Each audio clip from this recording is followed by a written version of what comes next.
Turning on, it has to be green. All right, can y'all hear me? Okay, awesome. This is awesome. Thank you, Kylie. Thank you, Restart Network, for inviting us here. A lot of times we don't get invited as parents. We insert ourselves. So we are happy to be invited here to this conversation to talk more about our experience during COVID and how we, again, as partners, can support the work of recovery as we move forward with our kids. So I'm Tafshir Cosby. I'm from Newark, New Jersey, the best place in the world. I am a grandmother of 3 beautiful grandchildren. I'm the mother of 3 adult children. I'm the senior director of organizing and partnerships at the National Parents Union. I've been doing this work a long time. My oldest son is 35, so I've been doing this for a very long time, advocating for families and parents and really helping parents to elevate their voices in lots of different spaces. A lot of times people think that parents want to take over, but we really do just want to work in a space of partnership. We all have the same goals in common when it comes to educating our children, and we want to be a part of the conversation. We want to have agency, but we also want to be seen as important stakeholders in conversation. So that is why I do this work.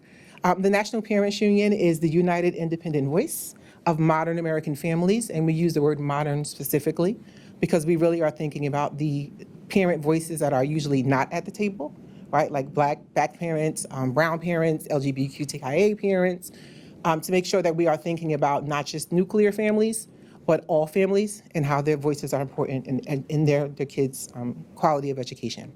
We work in a policy space. We implement policies and create policies that positively impact the lives of families.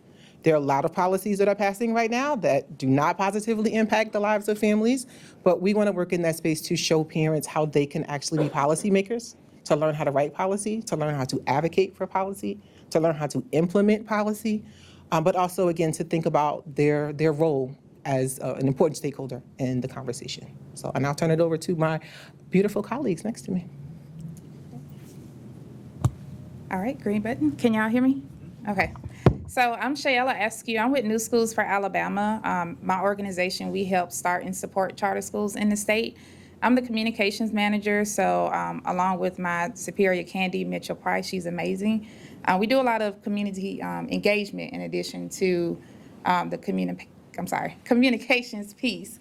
Tafshir, she invited me, which I'm so appreciative. I partnered with her plenty of times on policy, community engagement, things of that nature. And what I bring to the table, I am a mother. I was a single mom for 16 years. I also have 2 stepchildren in addition to my own 2 children, and I'm a new grandmother. My son just had a baby. She turned 1 year old. But as far as experience, I have always been an advocate for kids, for community, as long as I can remember, unofficially. Officially, I would say the last 4 years. And I'll just leave it at that, and I'll be talking a lot. Good afternoon. My name is Jillian Rainingbird. I'm an enrolled member of the Chippewa Cree tribe. I come to you, I'm exhausted, I'm gonna be honest. I traveled from the middle of nowhere. No, I traveled from north central Montana. And if you're familiar with Montana, you don't have an airport that you can just drive to. Like you gotta drive like over 100 miles to get to the airport. So since 3, I've been traveling. So I'm a little exhausted, but I'm here because Appreciate you. because you guys have my title in with the Restart Network. So building disruption, that's me. Like I do disruption. So we're just gonna start off there and say that. So I'm glad to be here. Thankful to Tashir National Parent Union, of course, the Restart Network. I'm the mom of 3 beautiful, bold, brilliant girls. They range in age from 12 to 6 years old. My 6-year-old is special needs, as well as my middle child with special needs. And so, so that's me. I sit on the board for the National Parent Union. I've sat on Missouri Department of Education Special Education Advisory Panel. I've sat on the Mayor's Committee for People with Disabilities. I sat on the County Board for People with Disabilities. And guess what? we still have problems. But we're going to turn the mic back over to Tafshir and let her get started. Awesome. Well, thank you, ladies. This is our SEAL Team 6 also. This is a small portion of our national SEAL Team 6, what we call our impact parents. We do have a council of about 27 parents who we work with across the country. We have 1,800 affiliates and partners across the United States, in Puerto Rico as well. And this is just a small portion of our SEAL Team 6 families who show up and show out and disrupt where they need to. All right, so let's get started. So the first question is, the pandemic was a significant crisis and necessitated many changes and adaptations for student learning. As a parent, what did you experience that helped during the immediate crisis period? And we know as parents, school came to us, right? It was in our living rooms when COVID started. So what did you experience? My experience, I stay in a semi-rural area. So speaking personally, the benefits of access to the internet. I had internet because I was in a newly developed subdivision, but a lot of kids just simply did not have access to the internet to do work. So you had a couple of months of students not doing work. The school, which is Tuscaloosa County School System, East Tuscaloosa County, they sent home paper packets every day, which the parents had to pick up. So that did help, somewhat. Also, the food, still providing the meals, because again, some kids, that's their only meal of the day. I do appreciate post-pandemic that some communities are still doing that and are actually doing more with the food boxes. So that's something I would say went well. So a few of the things that have went well, that helped us through the pandemic, was clear, consistent communication. Because who was prepared, right? Who was prepared for this? I definitely wasn't. I was like, I'm gonna be honest. I was like, what the hell am I gonna do? I'm not a teacher. I've raised my kids, but I don't know. Like, this is not my area of expertise. And so it took a while for our schools to just really get some clear, consistent communication that was able to, that provided language access, so other parents who did not speak English could understand what was going on. And then I also thought you also have to think that there are tribal communities that need language access as well, right? Because we have to remember that English was not the first language of the United States, right? So some of our tribal languages have been here for many thousands of years. And so it was just really trying to get that clear, consistent communication that spoke to everybody, not just a certain demographic of people. The other thing is, at the time I was living in Kansas City, right? But even in Kansas City, there was, we lacked technology access, right? Even in the city, even in a modern city like Kansas City, people didn't have access. They didn't have that connectivity. And then when you think about the rural areas, still in Montana, there's still connectivity issues there. So in rural Montana, we lose signals. People just don't have access to the internet. And so being able to have that connectivity obviously helped. But then what also helped was schools understanding and keeping realistic family challenges in mind, right? Because we're a real family, like we are real parents. We have stuff going on. We have to work. We have to come home and cook dinner. And now we have to figure out how we're going to get these children educated, because that relied on the parents. Actually, my oldest daughter did a lot to help. She should be a teacher by now. But also flexible IEPs, right? So we were able to have that wiggle room. We were able to change our accommodations and what they look like. We had extra support from the community. And then I can't go without saying that advocacy networks and parents groups like the National Parent Union really helped us through the challenges that real parents face through the pandemic, right? Because there were some people who've already kind of been thinking about what it looked like to be in a crisis. And so we were able to kind of lean on them, and that helped us through that.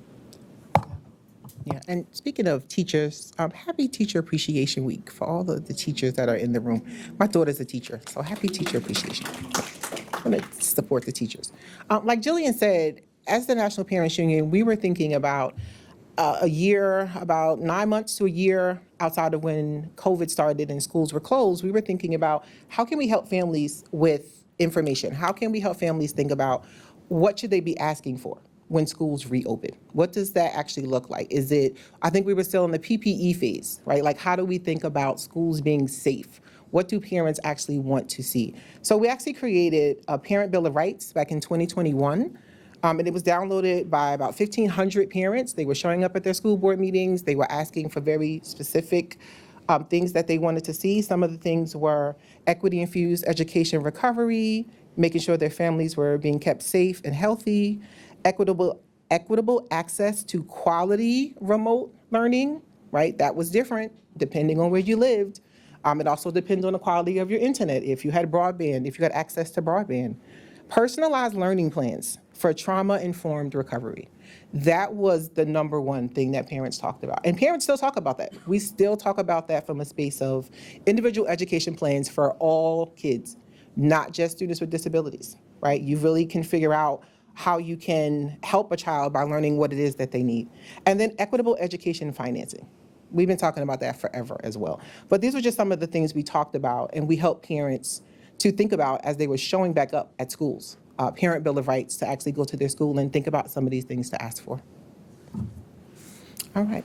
I'm moderator and I'm telling my story at the same time, just so you know. When she puts her glasses on, she's in moderate. Yeah, because Just so y'all know. listen, y'all heard me say I was a grandma, right? Like, these glasses are everything. I All love right. that. So this is something we actually just talked about in our breakout sessions. It's not on the page, Kylie. I'm sorry. Okay, this is a off the cuff question. But how did community help with the beginning of the pandemic? How was your community active and ready? And what did you see in your community that helped to kind of necessitate the changes and things that you saw happening? Well, I will start and say, focusing on the positive. Again, thinking about the area where I live, semi-rural, the community coming together in general, helping each other out. Okay, who needs their kids' schoolwork picked up? Who doesn't have access to this particular information? I feel like the community helped more than the school. I don't blame the school because, again, who was prepared for a pandemic? I will say, yeah, the community did a great job, even as far as childcare, because some kids, you got elementary school kids whose parents work in Tuscaloosa, Birmingham, which is 20 minutes one way. They can't leave their kids at home by themselves. So the community did come together and help in those particular ways. I will say, just to kind of continue off of that, I wish the community and schools partnered more together. A lot more could have gotten done. Even speaking from a perspective of, I work with a lot of business owners, and I feel like it's a big gap there. They missed the mark on community engagement as well with the schools to step in and say, you know what, I have this particular resource, or I have this particular resource to help you, to help this student. I think things could have went a lot smoother, in my opinion. I think, our grassroots organizations that reside in our communities, they get us, right? They're housed within our neighborhoods. And so they know who we are, they know our struggles, they see it, they know it, they hear it because they're there every day. And so they helped us through a lot of this stuff. They also, we also was able to take the information that they was disseminating that was coming from the government and helped us understand what was really happening in America, right? What was really going on. And so that was a big help. Those community organizations, they bridge gaps just for basic necessities, right? Without families having to jump through all the unnecessary steps that we just don't have time for. It's not that we can't, it's just that we're in need. We have, families may not have eaten for the past day, and so they came in and they immediately got food to those homes, or whatever basic necessity that was needed, because people just weren't prepared for this, right? And so they helped bridge those gaps. And then they also helped us advocate for equity because they were able to see what our communities were, what our neighborhood was really dealing with. they're still helping families now and bridging those gaps. And then they also helped foster, like I talked about, trust and relationship, especially who that had historical harm and mistreatment where it still existed. And so they helped us kind of just foster those relationships with those outside organizations like the health department. So and then still to this day, they're leading healing and they have a good understanding of what exactly was happening. So. Some of the things those grassroots organizations helped us Yeah. with. I'm even thinking Can I about. follow up on that Oh, right yeah, quick? go, I'm sorry. go. I just want to point out, if you guys haven't noticed already, we have similar demographics as far as the location. But the big difference is when you can tell the difference when a community isn't together or concerned and when one is, which I'm happy to hear about, everything that your community has done during the pandemics for its families and its students. To give you a little bit more background, of course, Alabama is a deep red state, right? The county that I live in is even deeper red. They have old traditions, it can be a close-knit community, but that also hinders them at times and blinds them from the issues that are affecting them. And I think the research needs to be done as well as far as data is why. And what could be done for the community to stand out of its own way. And I just leave it at that. Yeah, thank you for that. Well, Yeah, I'm even thinking about during the first, I guess, year of COVID when teachers went to asynchronous learning, and you think about a family that had to work, that couldn't be home on the computer with their child. How community stepped in, how you saw YMCAs and urban leagues actually setting up those classrooms and making sure that parents had a place to bring their kids to be able to still continue their education. So that kind of like was what I'm thinking about, because we did a lot of that in my community. There were a lot of organizations that set up makeshift classrooms to make sure that the kids were safe and that they had food while their parents actually had to go out to work. We had a few parents, like when you're speaking of that, we also had a few parents who stepped in, who was able to help. Of course, they did it online, but they were just making like just little phone calls, checking in with my daughter at the time. I think she was a sophomore in high school, and so she was checking in. She was like, "Monet, are you okay? How's your little sister doing? How is she? Are you helping her through? Are you getting her work done? What are you struggling with?" So that helped a lot, right? And so it just let me see the good. Let me see the good in humanity, because people really looked out for our kids and really wanted our kids to continue to learn, because we know that there's already gaps. There's already learning gaps, right? And so they knew how harmful it could be if they didn't help us in continuing that education and that learning for our families. Glasses are back, okay. So what are some continuing needs that you see from the pandemic or from other disruptions to learning that you may have experienced? Mental health. We talked about that earlier. It is, whew. At my daughter's school alone, it was 2 suicides in 1 year. In the city, her school is in the Bessemer area, which is right outside of Birmingham. Birmingham had set a record for the highest rate of homicides ever. And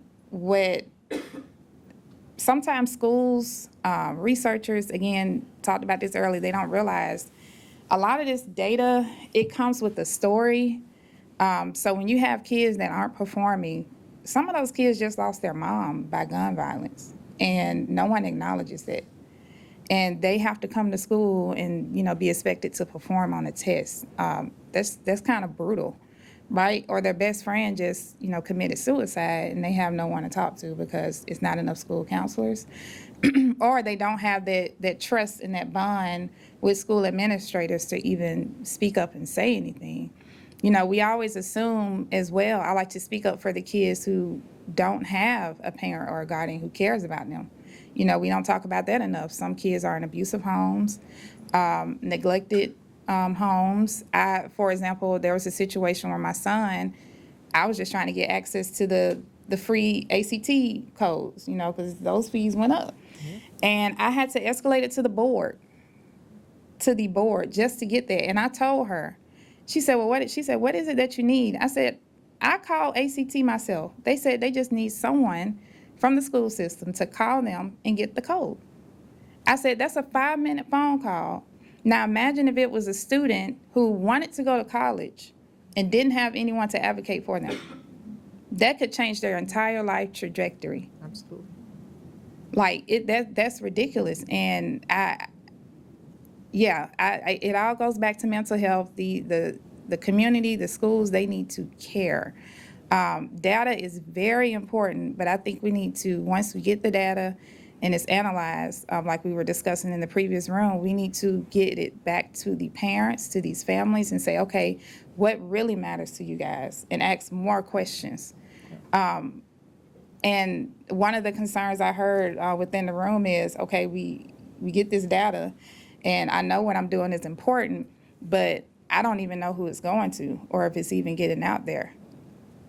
I feel like it needs to be a change and stop, bypass these districts in some instances. Okay, how can we get it to the parents? Like I was telling someone, video content, TikTok. People didn't realize their kids couldn't read until a teacher got on TikTok and made it known. And it got everyone's attention. It's more things when they talk about teacher safety, for example. When you have kids being extremely disrespectful to teachers, that's how teachers got their voices out about what's going on. So, I can go on and on and on, but I'll just leave it at that. So when I think about the continuing needs, of course, improve digital access and literacy, digital access and literacy. So parents need that literacy, or families need that digital literacy, because families still need reliable internet and training just to support at-home learning. Because we know that families were struggling with at-home learning, so why not help? Because it's going to help the schools as well, right? So continuing that model of at-home learning, if possible. And then also stronger family-school partnerships. Parents want to be active partners, and so that's a continuing need. And then consistent access to SPED services, because we know that missed therapy, the evaluations, those all created long-term gaps that need to be addressed because they're not being addressed.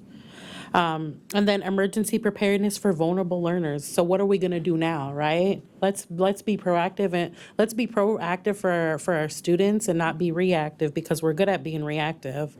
And then cultural relevant support. So tailored resources that reflect lived experience of students in those communities are being served at those schools.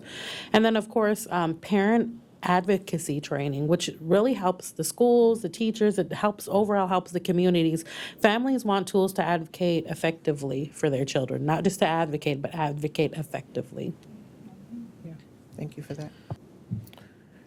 I mean, we're talking about, things that parents see, but also as we think about data. So the National Parents Union, since we started, and we actually started in January of 2020, and then COVID hit in March of 2020. So that was fun.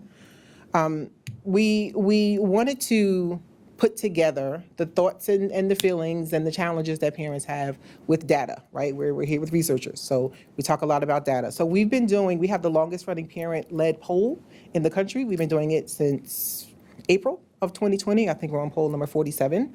And I was just looking at some of our polling data this morning. I went back to 2021 to see what some of our polling data said when we were in the height of COVID. So in 2021, 56% of parents expected challenges in learning back in 2021. 42% saw that their children were falling behind in math. 36% saw that their children were falling behind in reading. And parents were split 50-50 at that time. For in-person learning, specifically 58% of families wanted to see in-person learning for K-5. So I looked at some of the more recent data that we have from 2024. So again, in 2021, 56% of parents expected challenges in learning. And in 2024, 65% of parents expect challenges in learning. So it's actually going up, right? They know that there's still going to be some challenges, and more parents expect to see more challenges, even though we have been open for some years now. So all of our polling data is on our website if you want to take a look. I just wanted to do a few excerpts to just think about what was happening in 2021, but what parents are still seeing happening. There are still challenges. There are still, things that we're seeing. We know that students are not catching up. And we wanted to quantify that data. We want to, as a National Parents Union, we can't just say, this is what parents think. We wanted to have data to actually show these are the things that parents want to see, and these are the things that parents are focused on. So we were talking about engaging with families. So from your perspective and experience, what are successful strategies to increase connections between families and education policymakers? I will speak in the state of my position with New Schools for Alabama. So Candy, she started Alabama Charter School Parent Advocacy Network. It's long, I'm sorry, y'all. But we call it Parent Voice. And Parent Voice, we basically pull 1 to 2 parents from each charter school in the state. Everything is virtual. We give them a $1,000 stipend because their time is valuable. And we teach them about advocacy, how to properly advocate. We connect with partners such as MPU, Sarah up in Memphis Lift, things of that nature, to kind of show them what it can really look like in the state of Alabama. Also, we teach them about school funding. In the state of Alabama, they recently changed the funding literally a month or 2 ago, and it's been that way for decades, and it wasn't helping anybody, whether it's traditional public schools or charter schools. We also teach them how to read the state report card. A lot of parents, they see the state report card on the news and be like, oh, my kid's school is at a D. And it's like, hey, don't freak out. This is drill through the data and see what's going on, right? But when it comes to the question about how to keep parents engaged, that's right, and involved, Yes. Okay. Yes. Also, And how do you talk to education policymakers? How do Right, you build so- the connection between families and education policymakers? right, so that's not our specialty, so we do partner with Alabama I forgot, it's a long name too. But we partner, Long names in Alabama. But we partner with other organizations to where that's their specialty, and they talk to the parents and say, hey, this is how you do this is how you do that. Actually, this year, they invited us down to the state capitol, and we were able to go, and sit and watch a hearing or whatnot. So that's how we get it to that particular point. Also, they make it so easy and say, hey, here are your state representatives. Here's a simple form you can fill out to send a message. This is what we have going on. So that way it doesn't take much of their time. They find a way to communicate directly with them, not by email, because, again, they're not checking emails. GroupMe, Facebook, you have to meet parents where they are. Yeah. And so if you look at the data, the demographics, most parents now are with millennials. You got some Gen Z that are parents with small kids, and they're on social media or they're texting. They may not answer the phone. To be honest, they're not going to respond to email until 2 weeks later when they're looking for a coupon code. I'm talking about myself. But yeah, that's a way to have that connection made. When I think about strategies, I'm thinking about like dedicated role for family engagement, right? Because I think that's where we're at now. I don't, we need to have schools with those dedicated roles. And then the option for virtual learning, like you mentioned, not every parent can make it into the building. And so we have to have different options because one size does not fit all. And then mental health support, right? Trauma informed. So from my perspective and experience at the National Parents Union, we have done 3 on-the-ground actions here in Washington, D.C., where we don't wait for lawmakers to call parents, we bring the parents to the lawmakers. At our national convening last year, we had 200 parents who showed up here in D.C. We had fun, we had good food, but we came with a mission. And our mission at that time was to help our federal lawmakers push their chests out a little bit and think about literacy. We know that literacy is a crisis. We did not hear a lot from them, right? It was, oh, let the Department of Education handle that. Oh, let the states handle that. We wanted to see where they were. Where are you on this crisis? This is a national crisis. So we had 200 parents come. They knocked on every single door of the House of Reps, all 360 offices, I think there are. They were armed with a one-pager.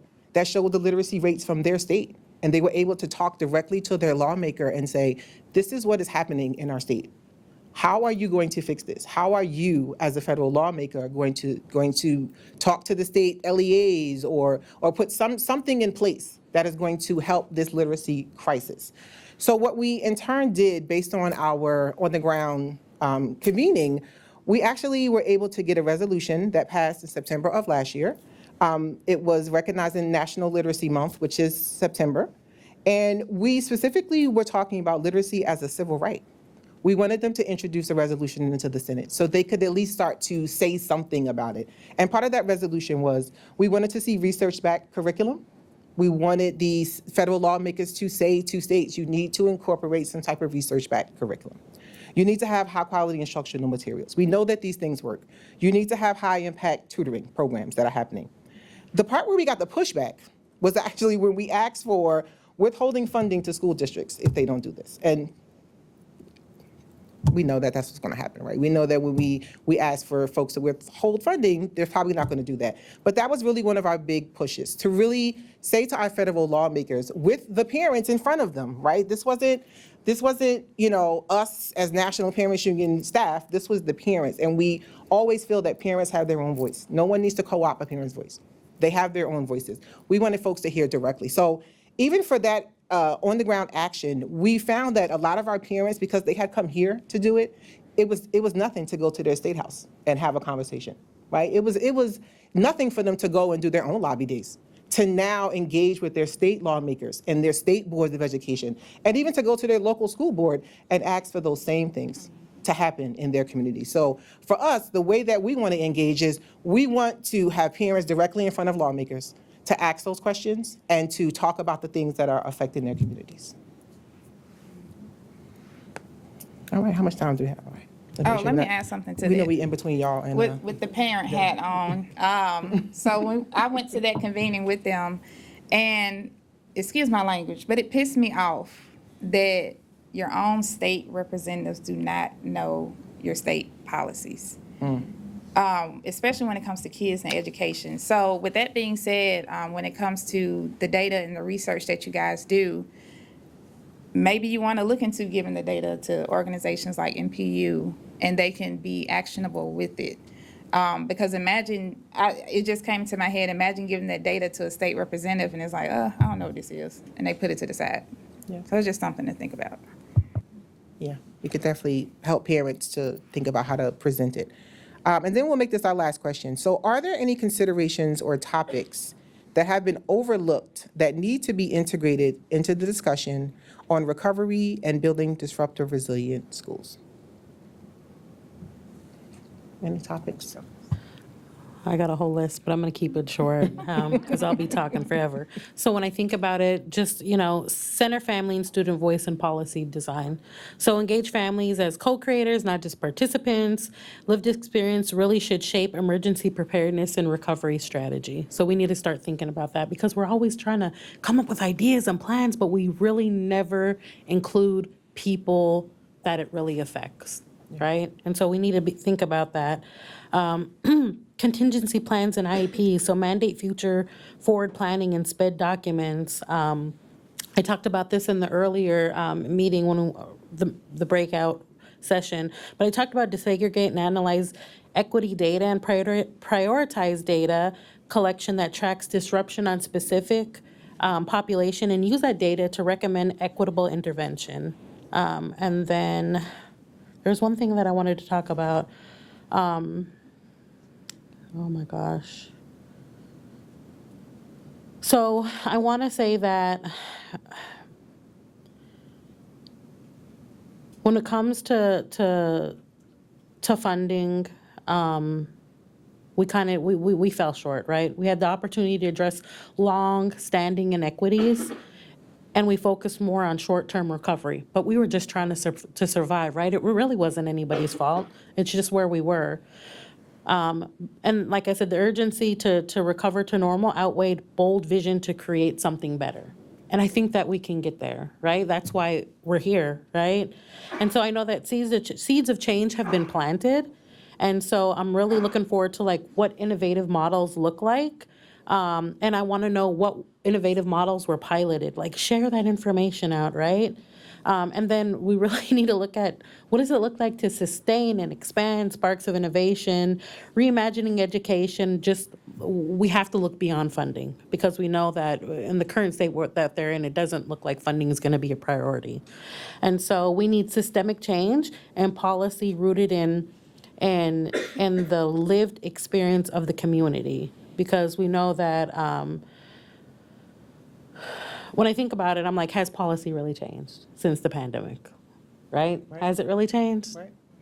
So that's just, I want to leave with that. Thank you. Thank you, ladies. Let's give them a hand. All right, wonderful. Let's take some audience questions. Okay. Oh, my way.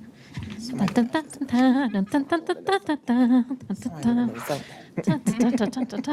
I come. Hello.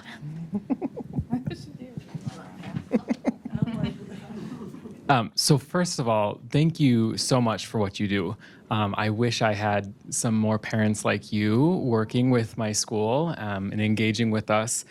So I'm curious, as parent advocacy organizations, what steps do you intentionally take to ensure that your members or your efforts are representative truly of the whole community and don't unintentionally, or in some cases intentionally, disenfranchise vulnerable populations? Yeah.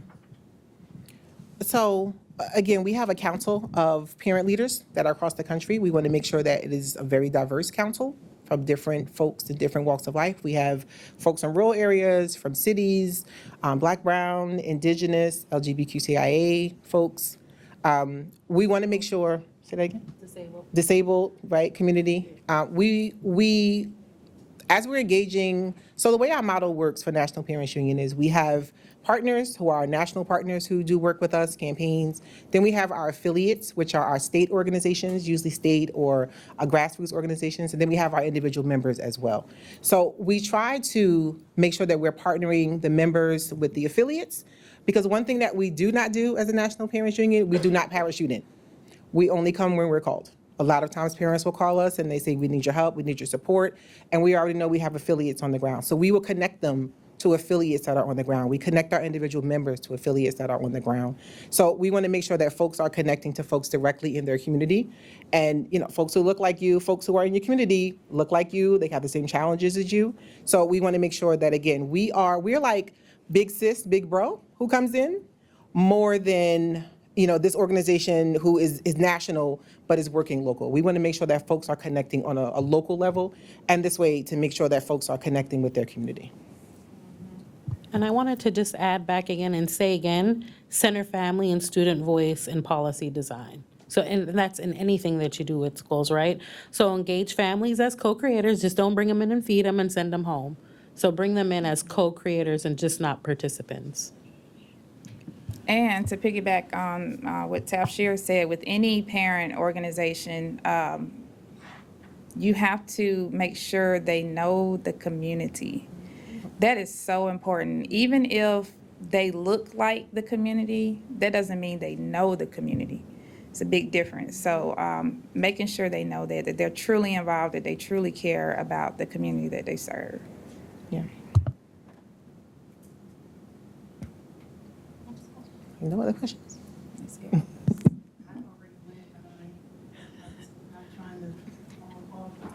There's no limit. No limit. Shameless plug, but if you are a parent, please consider joining us. It's free. Perfect. Thank Join you. the team. Thank you so much for your insight, but just for what you do, it means a lot. I'm gonna try to make one question, but I love when you mention trauma-informed care. I hold trauma-informed care and cultural competency at a very, very high level, and we know that our students do not thrive as much as they can when those things are not considered. So thank you so much. My question for you is, what would you say to encourage parents who may be in states or districts who don't have that support or that voice just yet? You want to take this one? All right. So I lived in Missouri, and I just relocated to Montana, and so a lot of the is honestly is data sharing. But we talked about this earlier too. I'm sorry, you guys are gonna have to hear me over again. But I said, the United States is like data rich, right? Like there's data everywhere, just floating around. But it's not always prepared in a way for families to understand it, or it's not even accessible for families to have it. And I'm starting to think that that's strategic, but I'll stop there and say that just sharing some of that data. Like I shared that, schools are told, oh, 100%, my school's 100% APR. And I'm like, but the state standard is so damn low. Who are you fooling? 45 damn percent? That's something that you want to brag about? But families don't know that. They see the 100%. Yeah. And so just sharing some of that accurate data with families and saying this is really where we're at. And NPU has always done a good job of putting those facts out there, like the data out there, and saying this is where your state is. This is what kids look like. This is what your kids, this is the reading level that your kids are, this is the reading literacy that your children are at. And that's eye-opening, right? It was for me. When I looked at it, I was like, what the is going on? Like, I need to get out there and something has to be done, right? We can't continue this down, but it shouldn't only be me. It's going to take the community. It's going to take everybody in this room, because reading literacy at 22% is never okay. It's never okay. Those are our doctors. Those are our lawyers. Those are our future politicians. That is the state of America, is 22% reading literacy. That's an injustice to everybody. It's an injustice to us. What is our world going to look like if our kids cannot read?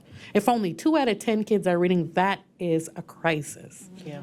And I think like highlighting that for parents, right? Like showing that if parents want to think about advocacy, not just for their child, but if they want to do advocacy for an entire school or show up for the school board meeting.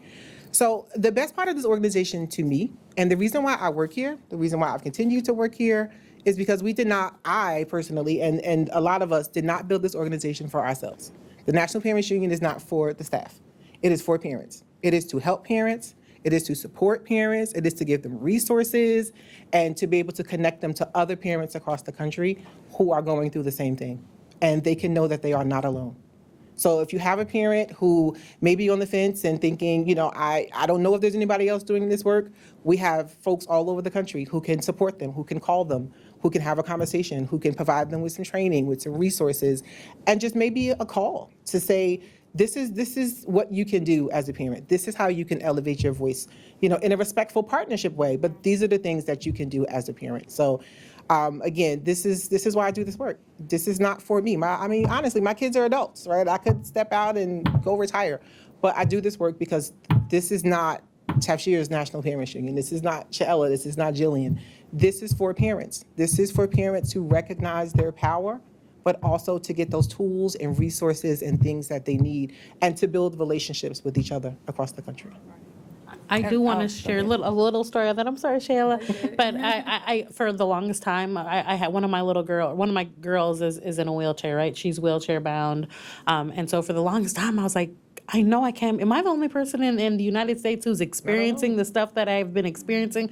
My child's being picked up late almost every day just to go to school, so she's missing all this instructional time in regards to her peers. So I was like, I can't be the only one. And then I started talking with people at MPU, and they were like, no, this is happening, but this is what we've done. This is the strategy. And so that's just how it's been very beneficial. It's more like, leaning on this network of people who experience the same, who are just regular parents.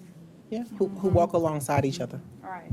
And yes, data and the education piece, I'm like you now, the more I think about it, why do parents not have access to certain information that they should? Once they know where their children stand, they are very active.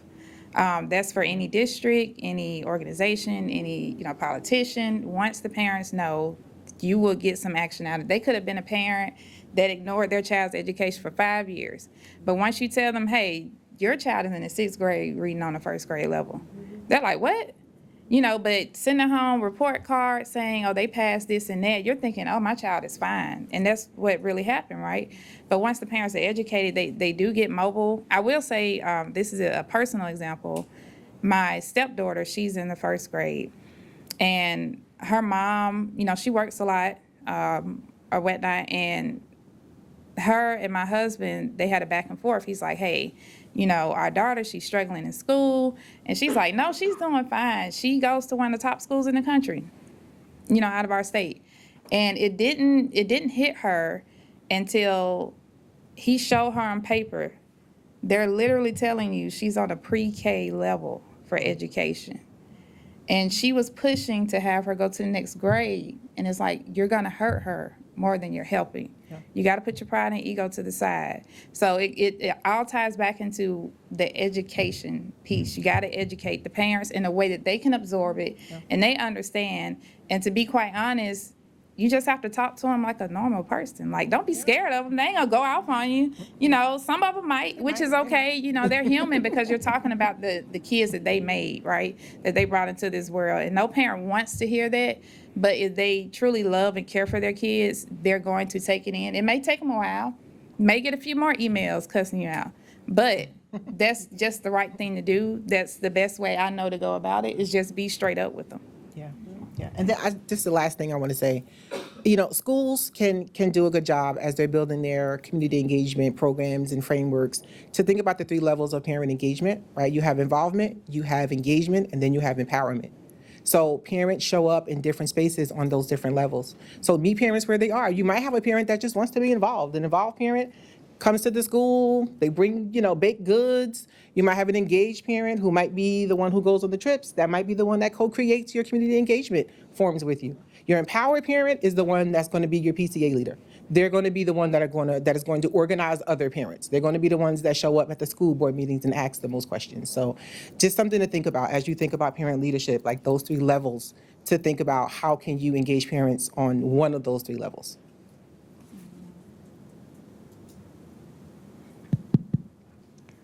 Any other questions? We maybe have time for one more question if there's another question. Who's a parent in here? I want to see who, we're all right, see?